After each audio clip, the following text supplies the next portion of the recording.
ഏത് തെറ്റ് ചെയ്യാൻ പോയാലും പാതിരാ സമയത്ത് ഞാൻ മദ്യപിച്ചാൽ എന്റെ ഭാര്യ അറിയില്ല, എന്റെ മക്കൾ അറിയില്ല, നാട്ടുകാരും അറിയില്ല, എന്നാലും എന്റെ റബ്ബറിയാതിരിക്കില്ലല്ലോ.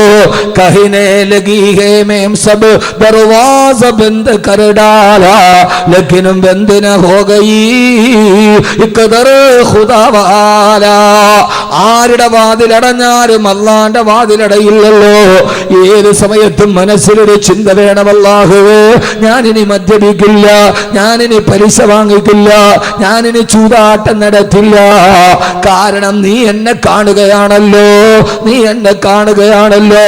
ഇത് മദ്യപാനത്തിൽ മാത്രമല്ല, കുടുംബ ജീവിതത്തിലും അല്ലാഹുവിനെ കുറിച്ച് പേടിയുണ്ടാവണേ. ഈ അഹമ്മദ് കബീർ പറയുന്നത് മുഴുവനും ഖുർആനാണ്, ഖുർആനാണ്. ഒരു വാപ്പാന്റെ രണ്ട് മക്കൾ തമ്മിൽ തെറ്റിലാണ്, രണ്ട് സഹോദരങ്ങൾ തമ്മിൽ പകയാണ്. ആ സമയത്ത് ജേഷ്ഠനായ കാബീല് അനിയനായ നിരപരാധിയായ അനുജനോട് കൊല്ലാൻ വരുന്ന സമയത്ത് അനുജൻ ഹാബീല് പറഞ്ഞ ഒരു മറുപടിയുണ്ട്. കാബീല് അനുജനോട് അസൂയ മൂത്തിട്ട് ഒട്ടകത്തിന്റെ തോളല് കൊണ്ട് തലയിലടിച്ച് കൊല്ലാൻ വരുമ്പോ, തന്റെ പ്രിയപ്പെട്ട ജേഷ്ഠൻ തന്നെ കൊല്ലാൻ വരുമ്പോ അനിയനായ ഹാബീല് പറയുന്നൊരു മറുപടി ഖുർആൻ പറയുന്നുണ്ട് സൂറത്തുൽ മാഇദ. ലഇൻ ബസത്ത ഇലയ്യ യദക ലിതഖ്തുലനി മാ അന ബിബാസുത്തിൻ യദിയ ഇലൈക ലിയഖ്തുലക ഇന്നി അഖാഫുല്ലാഹ റബ്ബൽ ആലമീൻ. തന്റെ ജേഷ്ഠൻ തന്നെ കൊല്ലാൻ ഒട്ടകത്തിന്റെ തോളല് കൊണ്ട് അടിക്കാൻ വരുമ്പോ, പ്രിയപ്പെട്ട ജേഷ്ഠാ, നിങ്ങൾ എന്നെ കൊല്ലാമെന്നാലും നിങ്ങളോട് ഞാൻ തിരിച്ചൊന്നും പറയില്ല. അതെനിക്ക് നിങ്ങളോട് തിരിച്ചു ചെയ്യാൻ അറിയാത്തത് കൊണ്ടല്ല, തിരിച്ചു ചെയ്യാൻ എന്റെ കൈക്ക് ആരോഗ്യമില്ലാത്തിട്ടല്ല, ഈ പറയുന്നത് പോലെ തിരിച്ചു പറയാൻ അനുജന് കഴിയാത്തത് കൊണ്ടല്ല. പക്ഷേ ഇന്നി അഖാഫുല്ലാഹ റബ്ബൽ ആലമീൻ. എന്റെ പ്രിയപ്പെട്ട ജേഷ്ഠാ, എനിക്ക് എന്റെ റബ്ബിനെ പേടിയോ. ഇവിടെ നമ്മൾ തമ്മിൽ മത്സരിച്ചാല് നാളെ പരലോകത്ത് അല്ലാഹുവിന്റെ മുമ്പിലും മറുപടി പറയണ്ടേ എന്ന് ജേഷ്ഠനായ കാബീലിനോട് ഹബീല് പറഞ്ഞ മറുപടി എന്റെ ഉപ്പളക്കുന്നിലെ സഹോദരങ്ങളോട് ഏത് കാര്യമാണെങ്കിലും ഞാൻ ചുരുക്കുകയാണ്. അത് വ്യക്തി ജീവിതത്തിൽ, സ്വകാര്യ ജീവിതത്തിൽ, കുടുംബ ജീവിതത്തിൽ, ഭാര്യ ഭർത്തൃ ജീവിതത്തിൽ പെണ്ണേ ഞാൻ ക്ഷമിക്കുന്നത് ഇന്നി അഖാഫുല്ലാഹ റബ്ബൽ ആലമീൻ. എനിക്കെന്റെ അല്ലാഹുവിനെ പേടിയാ, അവൻ എന്നെ സദാ നിരീക്ഷിക്കുന്നുണ്ട്. ഇന്ന റബ്ബക ലബിൽ മിർസാദ്. എന്റെ അല്ലാഹു സദാ എന്നെ നിരീക്ഷിച്ചു കൊണ്ടിരിക്കുകയാണ്. അല്ലാഹു ബോധം തരട്ടെ, ആമീൻ പറ. പിന്നെ അവൻ തെറ്റിയോ? അള്ളാഹു എന്നെ കാണുന്നുണ്ടെന്ന് ചിന്തിക്കുന്നവൻ പിന്നെ തെറ്റിയോ? അവനെ നന്നാക്കാൻ പിന്നെ വാള് വേണോ? അവനെ നന്നാക്കാൻ പിന്നെ ഉസ്താദ് വേണോ? അവനെ നന്നാക്കാൻ അവൻ തന്നെ മതി. അതുകൊണ്ട് ഈ മൂന്ന് ചിന്ത, പെണ്ണുങ്ങളെ, സഹോദരിമാരെ, അഹമ്മദ് കബീർ വാക്കവി ഒന്നും പറഞ്ഞില്ലെന്ന പരാതി വേണ്ട. എൻ്റെ റബ്ബ് എന്നെ കാണുന്നുണ്ടെന്നുള്ള ബോധം, ചിന്ത മനസ്സിലുണ്ടാവുക. ഒന്ന്. ഇപ്പം എത്ര എണ്ണം പറഞ്ഞേ? ഒന്ന്. ഇനി അടുത്തേടാ. ഒന്ന് കഴിഞ്ഞാൽ പിന്നെ എത്രയാ? അങ്ങനെ പറ. രണ്ട്. എന്നാലും ഉറക്കം പോവും. ചുമ്മാ ഇരുന്ന് കേൾക്കാൻ എനിക്ക് അത് താല്പര്യമില്ല. ഞാൻ ഇങ്ങനെയൊക്കെയാണ്. അടുത്തത് രണ്ടാമത്തേത്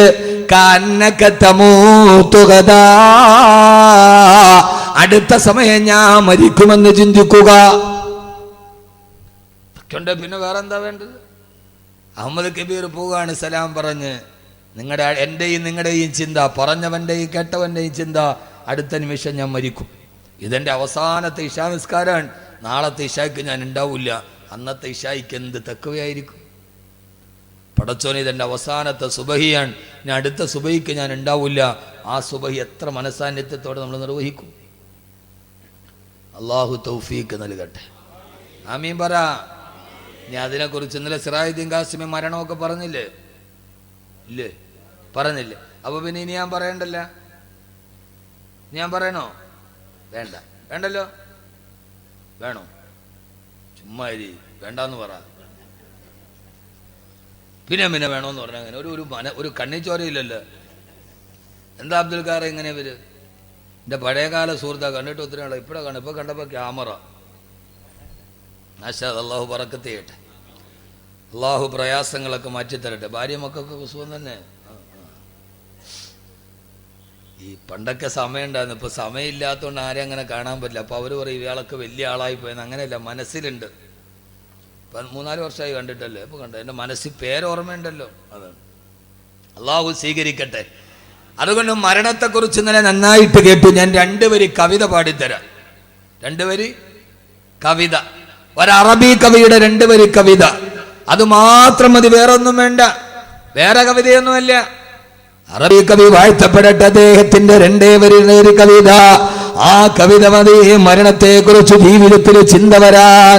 ഹലക്കൽ മുദാവി വൽ മുദാവാ വല്ലദി ജലബദ്ദവാബാഹു വൽ മുസ്തരി. അറബി കവി പാടിത്തരികയാണ്. ഹലക്കൽ മുദാവി വൽ മുദാവാ വല്ലദി ജലബദ്ദവാബാഹു വൽ മുസ്തരി. ഹലക്കൽ മുദാവി, ചികിത്സിച്ച ഡോക്ടർ മരിച്ചു. വൽ മുദാവാ, ചികിത്സിക്കപ്പെട്ട രോഗിയും മരിച്ചു. അല്ലദീ ജലബദ്ദവാ, ഇവർക്ക് മരുന്ന് കൊണ്ടുവന്ന മെഡിക്കൽ റെപ്പ് മരിച്ചുപോയി. വബാഹു, ഈ മരുന്ന് വാങ്ങാൻ വന്ന കൂട്ടിരിപ്പുകാരനും, വബാഹു, ഇതിനെ വിൽക്കാൻ വിട്ട ഫാർമസിക്കാരനും മരിച്ചില്ലയോ? വൽ മുസ്തരി, അത് വാങ്ങിക്കാൻ വന്ന കൂട്ടിരിപ്പുകാരനും മരിച്ചില്ലയോ? ഇനി ആരാണ് മരിക്കാനുള്ളത്? ചികിത്സിച്ച ഡോക്ടർ മരിച്ചു, രോഗിയും മരിച്ചു. ഈ ഡോക്ടർക്ക് മരുന്ന് കൊണ്ടുവന്ന മെഡിക്കൽ റെപ്പും മരിച്ചു. വബാഹു, ഈ മരുന്ന് വിട്ട മെഡിക്കൽ സ്റ്റോറുകാരനും മരിച്ചു. വൽ മുസ്തരി, വാങ്ങിക്കാമെന്ന കൂട്ടിരിപ്പുകാരനും മരിച്ചു. മരുന്ന് കൊണ്ടൊരാള് മരണത്തിൽ നിന്ന് രക്ഷപ്പെടുമായിരുന്നെങ്കിൽ രക്ഷപ്പെടേണ്ടത് ഫാർമസിക്കാരനല്ലേ? അവന്റെ അലമാറിയിലിരിക്കാത്ത ഏതു മരുന്നാണുള്ളത്? എന്നിട്ടും മെഡിക്കൽ സ്റ്റോർ മുതലാളി മരിച്ചു പോയില്ലേ? പിന്നെങ്ങനെയാണ് സഹോദരങ്ങളെ മരണത്തിൽ നിന്നൊരാള് രക്ഷപ്പെട്ടു പോവുക? അറബി കവിയുടെ ഈ വാക്ക് വാഴ്ത്തപ്പെടട്ടെ. ഹലക്കൽ മുദാവി വൽ മുദാവാ വല്ലദീ ജലബദ്ദവാബാഹു വൽ മുസ്തരി. ഈ മരണത്തെ കുറിച്ച് ഓർമ്മിക്കുക. അള്ളാഹു തൗഫീഖ് നൽകി അനുഗ്രഹിക്കുമാറാകട്ടെ. ഏത് സമയത്തും മരണത്തെ ഓർമ്മിക്കുക. നമ്മുടെ വീട്ടിൽ മാറ്റമുണ്ടാകാൻ ഒരു ചെറിയ കാര്യം നിങ്ങൾക്ക് ഞാൻ പറഞ്ഞു തരാം. വീട്ടിലെ ഭർത്താവ് നന്നാവും, ഭാര്യ നന്നാവും, വീട്ടിലെ പെൺമക്കൾ നല്ലവരാകും, അവര് നിന്നെ ഹറാമ് ചെയ്യില്ല. ഒരു ചെറിയ കാര്യം നിങ്ങൾ ചെയ്താൽ മതി, നിങ്ങളുടെ വീട്ടിൽ അനിവാര്യമായ മാറ്റമുണ്ടാവും. ആ ഒരു ചെറിയ കാര്യം ഈ വിനീതം പറഞ്ഞു തരാം. ഇൻഷാ അല്ലാഹ് നിങ്ങൾ ചെയ്യുമല്ലോ, ചെയ്യില്ലേ? ഉറക്കെ ഇൻഷാ അല്ലാഹ് പറ. നിങ്ങൾ എന്തിട്ട് മനുഷ്യന്മാരാകുള്ളൂ? നിങ്ങൾ ഉറക്കെ പറ. നിങ്ങൾ പൈസ തരണ്ട, 1 ലക്ഷം നിങ്ങൾ തരണ്ട. ഏറെ വന്നാൽ ഒരു 250 രൂപ മുടക്കിയാൽ മതി. എത്ര വകൽ പറഞ്ഞാൽ നന്നാവാത്തവര് നന്നാവും. അതിനെന്ത് ചെയ്യണമെന്നറിയോ? വൈകുന്നേരം ഇശാ നമസ്കാരം കഴിഞ്ഞ് വീട്ടിൽ പോകുമ്പോ എല്ലാവരും ഒരുമിച്ചിരുന്ന് ഭക്ഷണം കഴിച്ചു. ആ ഭക്ഷണമൊക്കെ കഴിച്ചിട്ട് കയ്യും കഴുകിയിട്ട് ഓരോരുത്തർ അവരവരുടെ കിടക്കറയിലേക്ക് പോകാൻ പോകുന്നതിന് മുമ്പ് വീടിന്റെ മേശയ്ക്ക് ചുറ്റും എല്ലാവരും ഒരുമിച്ചിരിക്കണം. എന്നിട്ട് മകളോട് പറയണം, പൊന്നുമോളെ ഒരു പാട്ടുപാട്, പൊന്നുമോളെ ഒരു പാട്ടുപാട്. മോളെ കൊണ്ടൊരു പാട്ട് പാടിപ്പിച്ചാൽ മതി, നന്നാവും. അല്ലെ മോനോട് പറയണം, മോനെ ഒരു പാട്ടുപാട്, ആ നാട് മുഴുവൻ നന്നാവും, വീട് മുഴുവൻ നന്നാവും. നിങ്ങൾ എന്നെ അന്തം വിട്ട് നോക്കണല്ലോ മനുഷ്യന്മാരെ. പാട്ടുപാടി നന്നാക്കാനാ അറിഞ്ഞൂടെ പാട്ട്?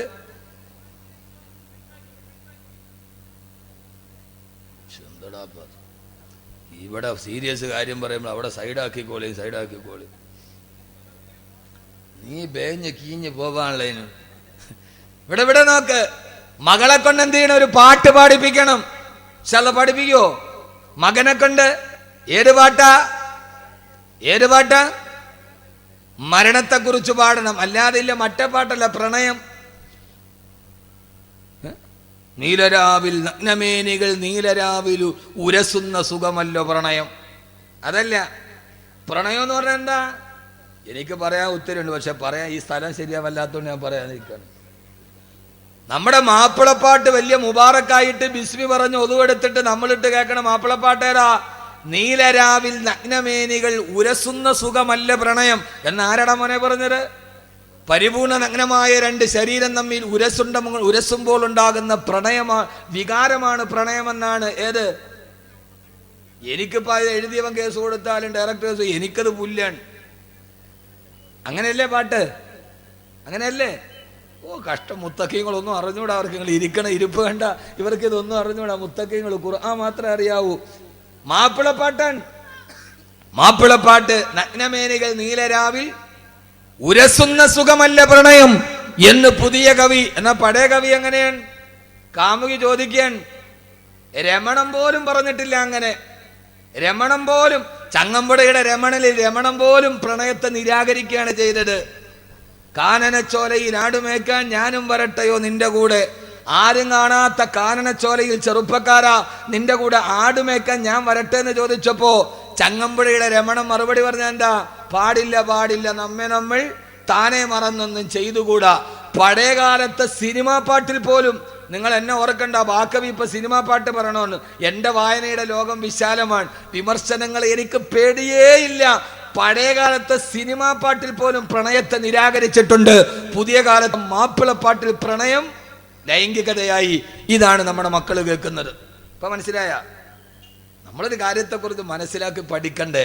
പഴയകാലത്തെ സിനിമാ പാട്ടിൽ പോലും പ്രണയം ഇല്ല. നമ്മുടെ പുതിയ മാപ്പിളപ്പാട്ട് നമ്മുടെ മക്കളെ കേൾപ്പിച്ചത് ലൈംഗികതയാണ്, പച്ച വ്യഭിചാരം. ആ സമയത്ത് ഖുർആൻ നമ്മുടെ മക്കൾ കേട്ടിട്ടില്ല. ഉണ്ടോ? ഇല്ല. എന്നാൽ നിങ്ങൾ പാട്ട് പാടി പഠിപ്പിക്ക്. എല്ലാവരും ഉറങ്ങാൻ നേരത്ത് ഉറങ്ങുന്നതിന് മുമ്പ് വാപ്പയും ഉമ്മയും പെൺമക്കളും ആൺമക്കളും കൂടി ഇരുന്നിട്ട് പാട്ട് പാടാൻ പറയണം മോളോട്. ഏത് പാട്ടാ? തന്റെ കാവ്യ കൗമുദിയുടെ മലയാള അക്ഷരത്തിന്റെ സൗകുമാര്യത്തിന്റെ കാവ്യപണ്ഡിതങ്ങൾ കൊണ്ട് ലോകത്ത് ഖബറിനെ കുറിച്ച് പറഞ്ഞതെന്താ? മഹാനായ തഴവാ ഉസ്താദിന്റെ അൽ മവാഹിബുൽ ജലിയ 250 രൂപ വില വരുന്ന ആ ഗ്രന്ഥമൊന്ന് വാങ്ങിച്ചിട്ട് മോളോട് പറയണം, മോളെ കൊണ്ട് പാട്. ആ മോള് ഉറങ്ങുന്നതിന് മുമ്പ് പാടാൻ തുടങ്ങുകയാ. ഖബറെന്ന് കേട്ടാൽ തൽക്ഷണം ഞെട്ടേണ്ടതാ, കണ്ടാലുടനുവാ വിട്ടു നീ കരേണ്ടതാ. മേടയ്ക്കു പകരം മോളമാ സുബ്ഹാന റബ്ബിയതിൽ കിടക്കേണ്ടതാ നസുമാന. ആ മോള് പാടുകയാണ്, ഉപ്പ ഉമ്മ സഹോദര കേൾക്കണേ, ഖബറെന്ന് പറയുന്നത് ഒരു ഭയങ്കര വീടാണ്. ആ ഖബറിലേക്ക് നമ്മളെ കൊണ്ടുപോയി വെച്ചാൽ മെത്തയ്ക്കു പകരം മണ്ണതിൽ വിരിച്ചിട്ടതാ. സുബ്ഹാന റബ്ബി ഇരുളിനാൽ പെയിന്റിട്ടതാ. ഉപ്പാവിടെ മെത്തയില്ല, മണ്ണാണ് വിരിച്ചിട്ട ഉപ്പ. സിംഹാസനത്തിന് ചുറ്റി നിന്നവരല്ലേ, പിടിമണ്ണ് വാരിയെറിഞ്ഞതത്ഭുതമല്ലേ. ഉപ്പ മരിച്ചിട്ടും മണ്ണിന്റെ അടിയിലും മലന്ന് കിടക്കുമ്പോ ഉപ്പാടെ കസേരക്ക് ചുറ്റും നടന്ന മക്കളായ ഞങ്ങള് ഉപ്പാന്റെ ശരീരത്തിലേക്കും മണ്ണ് വാരിയിടും. ഉപ്പ ഖബറിന്റെ അടിയിൽ അടക്കം ചെയ്യപ്പെട്ടിട്ട് തിരിച്ചു വന്ന പിന്നെ എന്റെ ഉമ്മ ഖബറിന്റെ ഉള്ളിൽ ഒറ്റ കാണുമ്പോ ഇങ്ങനെ ഒരു 10 വരി പാടണം. എന്നിട്ട് എല്ലാവരും കൂടി അവനവന്റെ ബെഡ്റൂമിൽ കിടക്കാൻ പോയി. അവന്റെ ലൈറ്റ് അങ്ങ് ഓഫ് ആക്കുമ്പോ ഇരുട്ടായി. അല്ലാഹുവേ, നേരത്തെ മോള് പറഞ്ഞ ഖബറിന്റെ ഇരുട്ടല്ലേ ഇത്? ഈ വിശാലമായ മുറിക്കുള്ളിൽ എനിക്ക് ഞെരുക്കമാണല്ലോ. 6 അടിയുള്ള മണ്ണിന്റെ അടിയിൽ ഞാൻ എങ്ങനെ കിടക്കുമല്ല? പിന്നെ ഫേസ്ബുക്കിൽ വിരൽ ചലിക്കൂല മോളെ, പൊന്നുമോളെ. ഭർത്താവ് വിദേശത്താണെങ്കിലും മിസ് കോൾ പിന്നെ അറ്റൻഡ് ചെയ്യാൻ തോന്നൂല, പിന്നെ ഹറാമ് ചെയ്യാൻ തോന്നൂല. അതുകൊണ്ട് നിങ്ങളുടെ ജീവിതത്തിൽ മാറ്റമുണ്ടാകണോ? ഈ ചെറിയൊരു ഗ്രന്ഥം വായിച്ചിട്ട് ഉറങ്ങുന്നതിന് മുമ്പ് ഒരു 10 വരി വായിക്ക്. അല്ലാഹു തൗഫീഖ് നൽകട്ടെ, തൗഫീഖ് നൽകട്ടെ. മരണത്തെ കുറിച്ച് ഓർമ്മിക്കുക. ഞാൻ അവസാനിപ്പിക്കുന്നു. 3ാമത്തെ ചിന്ത, നാളെ പരലോകത്ത് അല്ലാഹുവിന്റെ മുമ്പിൽ എഴുന്നേറ്റ് നിൽക്കണം എന്ന ബോധമുണ്ടാവുക. യൗമ യഖൂമുന്നാസു ലിറബ്ബിൽ ആലമീൻ. സർവലോക രക്ഷിതാവിന്റെ മുമ്പിൽ എഴുന്നേറ്റ് നിന്ന് എന്റെ ജീവിതത്തെക്കുറിച്ച് ഞാൻ കണക്ക് പറയേണ്ടവനാണ്, ഞാൻ കണക്ക് പറയേണ്ടവളാണ് എന്ന ബോധ്യത്തോടെ ഓരോ ദിവസവും മുന്നോട്ട് നീങ്ങുക. അല്ലാഹു തൗഫീഖ് നൽകട്ടെ, അല്ലാഹു തൗഫീഖ് നൽകട്ടെ, അല്ലാഹു തൗഫീഖ് നൽകട്ടെ. അതുകൊണ്ട് അവനവനെ കൊണ്ട് ചെയ്യാൻ കഴിയുന്ന നന്മകൾ ചെയ്യുക.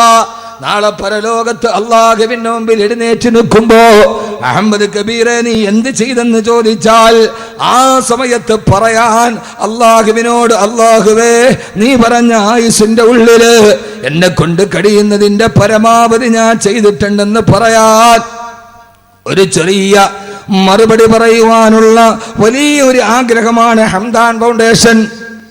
നേരത്തെ അബൂബക്കർ ഹാജി പറഞ്ഞ ഈ വിനീതന്റെ നേതൃത്വത്തിലെ ഹംദാൻ ഫൗണ്ടേഷൻ 3 ഏക്കർ സ്ഥലത്ത് കൊല്ലം ജില്ലയിൽ കേരളത്തിന് ആദ്യമായി ഒരു ഖുർആൻ വില്ലേജ് വരികയാണ്.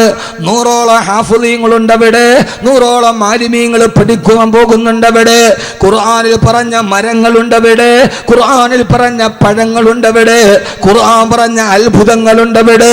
ഒരു ഖുർആന്റെ ലോകത്തേക്ക് നിങ്ങളെ അത്ഭുതത്തോടെ കടത്തിക്കൊണ്ടുപോകുന്ന ഭാര്യയും മക്കളുമായിട്ട് ഉപ്പളയിൽ നിന്ന് കൊല്ലത്തേക്ക് വന്നാൽ അവിടെ വന്ന് ഖുർആൻ പറഞ്ഞ ഓരോ അത്ഭുതങ്ങളെ കണ്ണുകൊണ്ട് നേരിട്ട് കണ്ട് ഖുർആൻ ഹാഫിളാകുന്ന മക്കളെ കണ്ട് സന്തോഷത്തോടെ പോകാൻ കഴിയുന്ന ഒരു സംരംഭം അല്ലാഹു അതിനെ